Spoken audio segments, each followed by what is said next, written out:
Ada 3 faktor utama yang harus Anda kembangkan untuk meraih sukses di market forex. 1. Disiplin pribadi. 2. Kontrol emosi. 3. Kemampuan untuk mengubah pikiran agar sesuai dengan aliran market. Ketiga faktor tersebut di atas adalah faktor psikologi yang tidak ada hubungannya dengan faktor-faktor sistem perdagangan teknis maupun fundamental. Aksioma kebijakan transaksi, pangkas kerugian Anda sekecil mungkin, merupakan suatu nasihat yang bersifat abstrak dan sulit untuk dijelaskan, karena kerugian sebesar apapun sangat relatif dari orang ke orang. Di samping itu, pada umumnya orang sulit dapat menerima kenyataan untuk menanggung kerugian. Salah satu hal kejiwaan yang penting yang perlu Anda kembangkan dalam diri Anda adalah belajar bagaimana menerima kerugian tanpa perasaan akan konsekuensi negatif seperti merasa bersalah, marah, malu, atau menghukum diri sendiri. Dan yang tidak kalah pentingnya adalah jangan menanamkan mentalitas gajah di dalam diri Anda. Kadang-kadang suatu transaksi yang dapat menghasilkan suatu atau 2 poin dan Anda yakin bahwa itu yang terbaik tercapai, Anda tidak merealisasikannya, sehingga pada akhirnya bisa menimbulkan kerugian. Misalnya, Anda membeli 20 lot dengan keuntungan di depan mata Anda 1 poin, tetapi Anda tidak merealisasikannya. Prinsip-prinsip waktu, usaha, dan penghargaan yang terasosiasi secara langsung dengan semua pekerjaan tidak berlaku di market forex. Pada umumnya, pekerjaan yang Anda jalankan sekarang menerima gaji tiap bulan yang tentunya tidak akan berkurang walaupun usaha yang Anda lakukan sangat minim. Bagi para trader, usaha adalah tindakan relevan. Tidak ada hubungan antara waktu dan penghargaan. Seorang trader dapat menghasilkan keuntungan yang besar hanya dalam waktu beberapa detik, hanya dengan membuat suatu keputusan sederhana, dan energi yang dihabiskan hanya mental. Kesalahan transaksi. 1. Menolak memutuskan untuk rugi. 2. Tidak melikuidasi sesuatu transaksi yang rugi, walaupun Anda telah menyadari bahwa transaksi tersebut mempunyai potensi untuk turun atau terus merugi. 3. Terpaku atau terkunci pada suatu keyakinan mengenai arah market.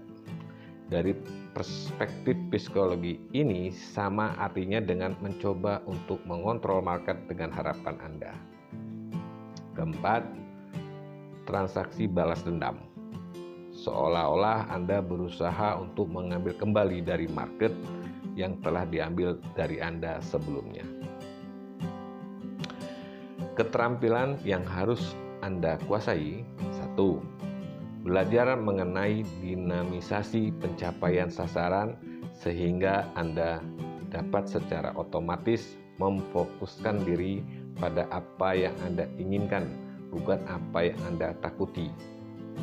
2. Belajar bagaimana mengenal keterampilan-keterampilan yang Anda butuhkan untuk berkembang sebagai seorang trader, dan kemudian tetap memfokuskan diri pada pengembangan keterampilan tersebut, bukan pada uang. Uang hanyalah produk sampingan dari keterampilan Anda. 3. Belajar bagaimana mengadaptasi diri Anda untuk lebih siap memberikan respon kepada perubahan fundamental pada kondisi market. Yang 4, mengidentifikasi jumlah risiko yang Anda bisa terima.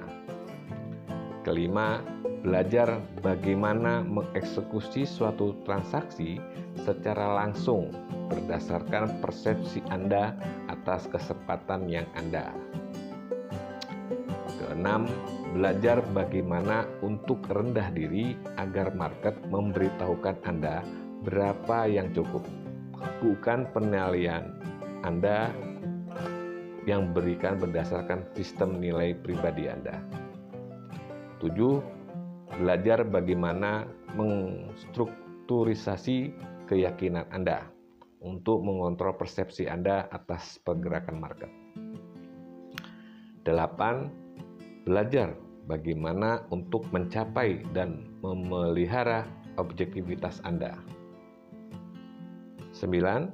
Belajar bagaimana mengenali intuisi informasi yang benar dan belajar bagaimana bereaksi secara konsisten. Ada 4 komponen yang membuat suatu harapan akan berhasil dicapai oleh seseorang, yaitu 1.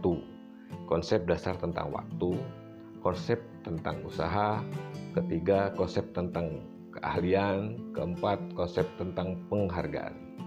Keempat konsep tersebut di atas biasanya digunakan oleh para trader pemula untuk menghitung berapa yang seharusnya mereka dapatkan, seperti yang dilakukan sebelumnya, bahwa tidak ada hubungan antara 3 rintangan di atas dengan market.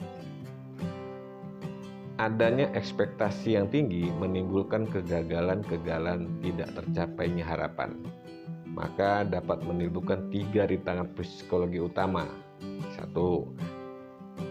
Belajar bagaimana untuk melepaskan diri dari perasaan ketidakbecusan, bersalah atau malu. 2. Belajar untuk mengidentifikasikan dan memperbaiki kerusakan psikologi yang tertinggal yang diakibatkan oleh pengalaman yang pahit, karena pengalaman yang pahit dapat berpotensi untuk menimbulkan rasa takut. 3. Belajar untuk tidak melakukan kebiasaan transaksi yang tidak berdasar dan belajar keterampilan yang cocok yang secara pelan-pelan akan menumpukan harta kemakmuran yang Anda idam-idamkan. Belajar untuk mengubah diri kita sendiri merupakan pekerjaan yang tidak gampang. Karena pada umumnya manusia dalam kehidupan sehari-hari lebih gampang mengubah situasi di sekitarnya untuk menyesuaikan dengan keinginan mereka daripada mengubah diri mereka dari dalam. Mengubah diri kita dari dalam tampaknya merupakan pilihan terakhir. Ada 3 alasan utama mengapa Anda tetap harus belajar bagaimana mengubah diri dari dalam. 1. Karena Anda memutuskan untuk belajar keterampilan baru atau cara untuk mengekspresikan diri. 2. Karena Anda mungkin punya keyakinan dalam diri Anda yang dapat bereaksi secara resistensi terhadap pencapaian keterampilan baru. Yang ketiga, karena market terlalu besar bagi Anda untuk mengubahnya, maka Anda harus dapat mengubah diri Anda sendiri dari dalam untuk menyesuaikan dengan market. Mungkin dalam diri Anda timbul pertanyaan, mengapa kita harus pertimbangkan market dari perspektif psikologi? Apakah market tidak berjalan tanpa pengaruh oleh ulah individu? Ya, memang market berjalan tanpa dipengaruhi oleh seorang individu, tetapi sebagai akibat interaksi ratusan orang. Dan karena ratusan orang ini adalah bagian dari masyarakat tanpa melihat asal-usul mereka, mereka mempunyai satu hal yang sama: struktur psikologi pikiran manusia.